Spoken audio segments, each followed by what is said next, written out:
हम तेरे ऊपर चरण रखेंगे, यदि हमसे कोई पाप हो जाए तो हमें क्षमा करना, अनजाने में कोई। माता पिता के चरणों को छूना चाहिए, उन्हें नमस्कार करना चाहिए, वंदन करना चाहिए, जब ये कल्याण होगा। सुखदेव जी कहने लगे, हे राजन, राजा दशरथ बड़े ही प्रसन्न होते हैं अपने पुत्रों के चरित्रों को देख करके। इधर में क्या हुआ, इधर में जो विश्वामित्र जी थे वो यज्ञ करते हैं। जब यज्ञ करते हैं तो उनके यज्ञ में विधुर डालने के लिए कौन आता है, मारीच और सुबाहु। जब मारीच और सुबाहु विश्वामित्र जी के यज्ञ में विधुर डालने के लिए आए तो आज विश्वामित्र जी कहने लगे, जो परमात्मा है, परमात्मा ने अवतार ले लिया है, और जो मेरी यज्ञ है, मेरी यज्ञ को पूर्ण तो परमात्मा ही कराएंगे। जो प्रभु हैं, प्रभु ने राजा दशरथ के घर जाकर के अवतार लिया है, मुझे चलना चाहिए उनके पास। आज विश्वामित्र जी चल देते हैं कहाँ, माता शांत हो जाओ, क्या हो गया, शांति का दान लो, शांत हो जाओ। जैसे ही देखिए, गाद तन है मन चिंता व्यापी, और हर बिन मरे न निश्चर पापी। देखिए, गाद जी के जो पुत्र थे उनका नाम क्या है, विश्वामित्र, क्योंकि बिना भगवान के ये निश्चर पापी मारे नहीं जाएंगे। विश्वामित्र जी कहने लगे, तो आज चल देते हैं अयोध्या नगरी की तरफ। जैसे ही अयोध्या नगरी में चल कर के आए तो राजा दशरथ को पता चला कि विश्वामित्र जी आ रहे हैं। तो राजा दशरथ क्या करते हैं, मुनि आगमन सुना जब राजा, और मिलन गए ले विप्र समाजा। राजा दशरथ को पता चला कि विश्वामित्र जी आ रहे हैं, तो मुनियों की सभा लेकर के, ब्राह्मणों को लेकर के अपने साथ में, और विश्वामित्र जी के पास में आ जाते, उनका स्वागत करते हैं। जब विश्वामित्र जी चल करके आए तो राजा दशरथ ने कहा, हे विश्वामित्र जी, तुमने क्यों कष्ट किया, मुझे बता देते, मैं ही चल करके आ जाता। आज स्वागत किया है राजा दशरथ ने विश्वामित्र जी का, पूजन किया है, पूजन करके उन्हें भोजन कराया है। भोजन कराने के बाद राम और लक्ष्मण चल करके आए हैं, विश्वामित्र जी को नमस्कार किया, उनके चरणों को छुआ है। फिर उसके बाद राजा दशरथ ने विश्वामित्र जी से आने का कारण पूछा, तो विश्वामित्र जी कहने लगे, हे राजा दशरथ, मैं जब यज्ञ करता हूं तो मेरे यज्ञ में विधुर डालने के लिए मारीच और सुबाहु आते हैं, इसलिए मैं तुम्हारे पुत्र राम और लक्ष्मण को लेने के लिए आया हूं। जब इस प्रकार से कहा है विश्वामित्र जी ने कि राम और लक्ष्मण को लेने के लिए आया हूं, और तो राजा दशरथ जी रोने लगे, कहने लगे, विश्वामित्र जी तुम ये क्या कह रहे हो, कहाँ वो क्रूर राक्षस और कहाँ मेरे किशोर अवस्था के मेरे पुत्र, तुम ये क्या कह रहे हो। हे विश्वामित्र जी, राजपाट ले लो, मेरा पूरा गाय ले लो, धन दौलत ले लो, लेकिन मेरे राम को मत लो।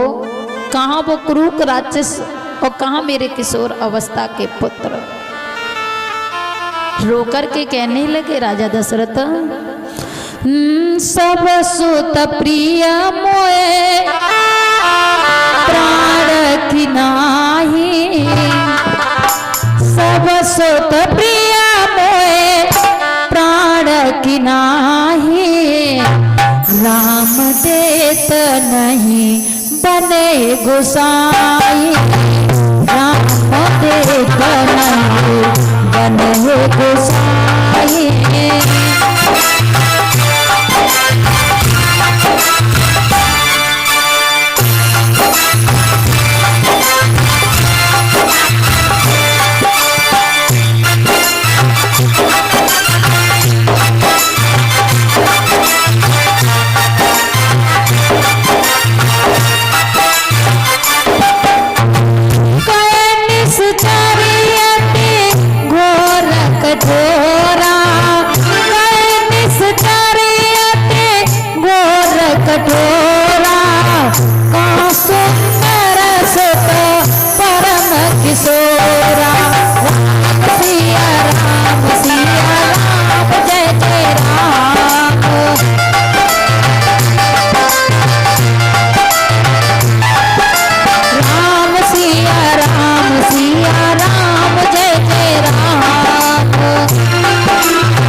विश्वामित्र जी, सब सुत प्रिय मोय राम, प्राण किनाई और राम देत नहीं बने गोसाई। वैसे तो चारों पुत्र मुझे प्राणों से भी प्रिय हैं, लेकिन जो राम है ना, राम को देता नहीं बनता है।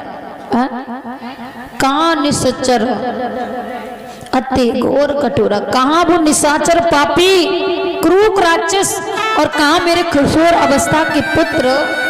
तुम ये क्या कह रहे हो विश्वामित्र जी? मेरे प्राण ले लो, लेकिन मेरे राम को मत लो।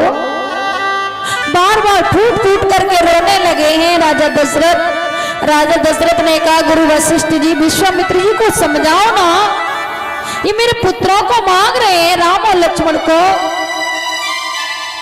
विश्वामित्र जी ने कहा, गुरु वशिष्ठ जी, राजा दशरथ को समझाओ।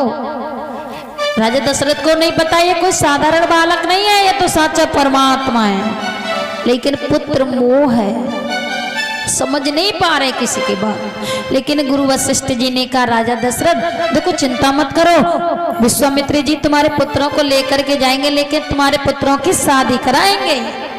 का शादी कराएंगे? हाँ, राम लक्ष्मण का विवाह कराएंगे विश्वामित्र जी। अब तो राजा दशरथ बहुत प्रसन्न हुए, कहने लगे, मेरे पुत्रों का विवाह कराएंगे विश्वामित्र जी? कहा हाँ।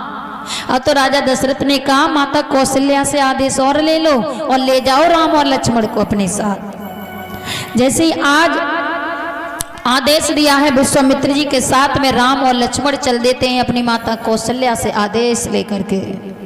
जैसे ही आज मार्ग में चलते हुए जा रहे हैं, देखिए विश्वामित्र किसे कहते हैं? जो सारे संसार को अपना मित्र बना ले, उसी को विश्वामित्र कहते हैं।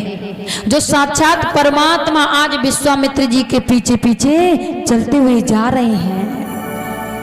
आज मार्ग में चलते हुए जा रहे हैं, तो आज एक देखिए